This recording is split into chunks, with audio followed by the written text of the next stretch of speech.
Alvin.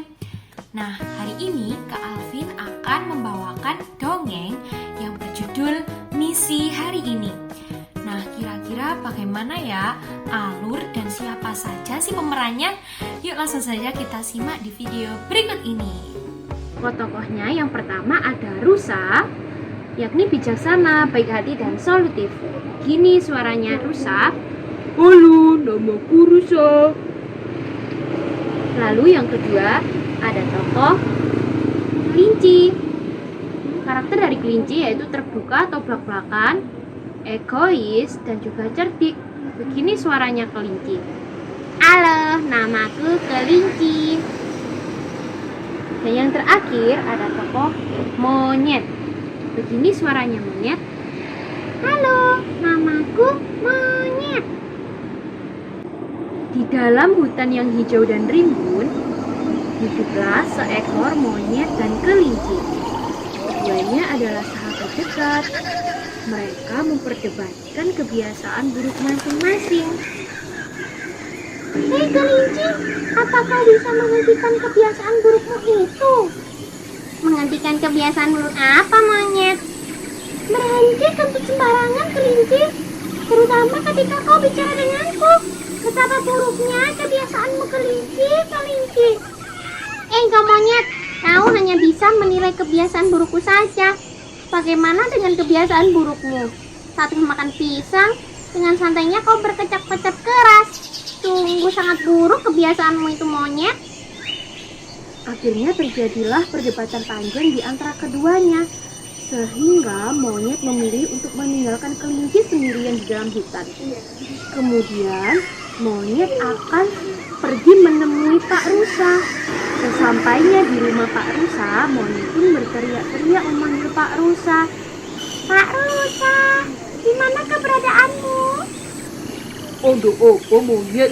Tumben sekali kau kemari. Biasanya kan kau bersama si kelinci. Aku kesal dengan si kelinci.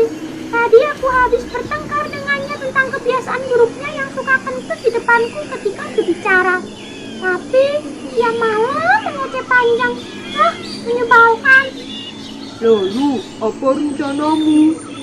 Aku tidak mau lagi berteman dengan kelinci. Aku maunya berteman denganmu saja, Pak Rusa. Kau dan kelinci sama-sama temanku. Senangkan saja dirimu. Besok kita berkumpul di kursi dekat pohon trembesi ya. Akhirnya monyet pun menuruti saran dari Pak Rusa. Dia pun kembali ke rumahnya untuk beristirahat. Tidak lama kemudian, kelinci pun datang menemui Pak Rusa. Sesampainya di rumah Pak Rusa, kelinci pun segera mengungkapkan maksud kedatangannya. Sebenarnya Pak Rusa sudah tahu apa yang akan dibicarakan oleh si kelinci. Namun Pak Rusa memilih pura-pura tidak tahu.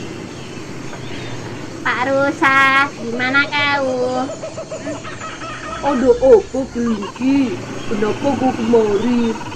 Akhirnya si kelinci menceritakan semuanya. Padahal Pak Rusa sudah tahu.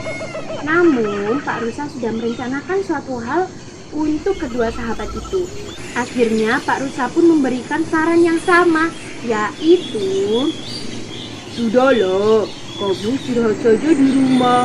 Besok kita akan bertemu di kursi dekat pohon trembesi ya. akhirnya kelinci pun memilih pergi dan beristirahat di rumah masing-masing. Singkatnya, esok hari pun tiba. Mereka bertiga bertemu di kursi dekat pohon trembesi.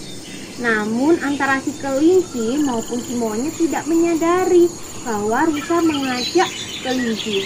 Begitupun si kelinci tidak mengetahui bahwa Rusa juga mengajak si monyet. Akhirnya si kelinci pun berkata, "Loh, kok ada si monyet sih, Pak Rusa? Kan aku sedang bertengkar dengannya." "Ih, kok ada si kelinci, Pak Rusa? Aku tidak suka dengan si kelinci. Aku akan pergi saja."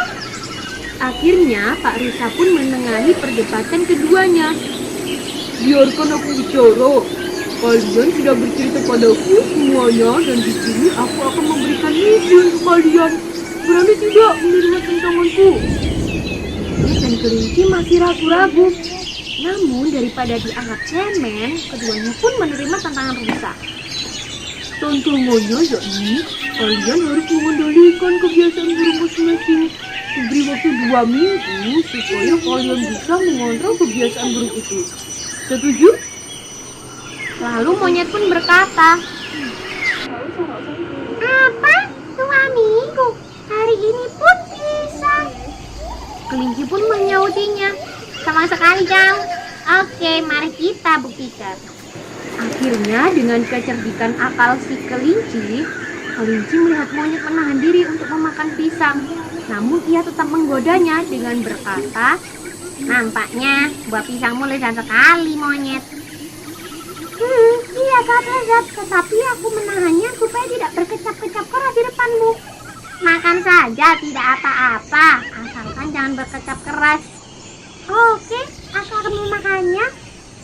monyet pun akhirnya memakan buah pisangnya. Dan tanpa sadar, monyet berkecap-kecap keras. Sangat lezat kelinci buah pisangnya. Hahaha, kau salah monyet. Kau tadi berkecap-kecap keras saat makan. Hahaha, ye aku menang. Ye aku menang. Curang kau kelinci, kau menggoda aku. Teruslah tertawa hingga terkentut-kentut kau. Tidak akan terkentut aku bisa menahannya. Aku pemenangnya. Ternyata kelinci masih tidak sadar bahwa ia tadi kentut di depan rusa dan juga monyet. Apa aku bilang? Kau tadi kentut loh di depan kami. Kau juga kalah, kelinci. Rusa pun kembali menengahi perdebatan dua sahabat itu.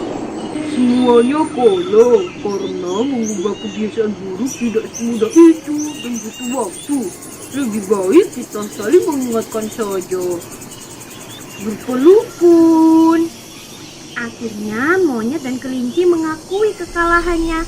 Mereka saling memaafkan dan mengingatkan untuk mengendalikan kebiasaan buruk masing-masing.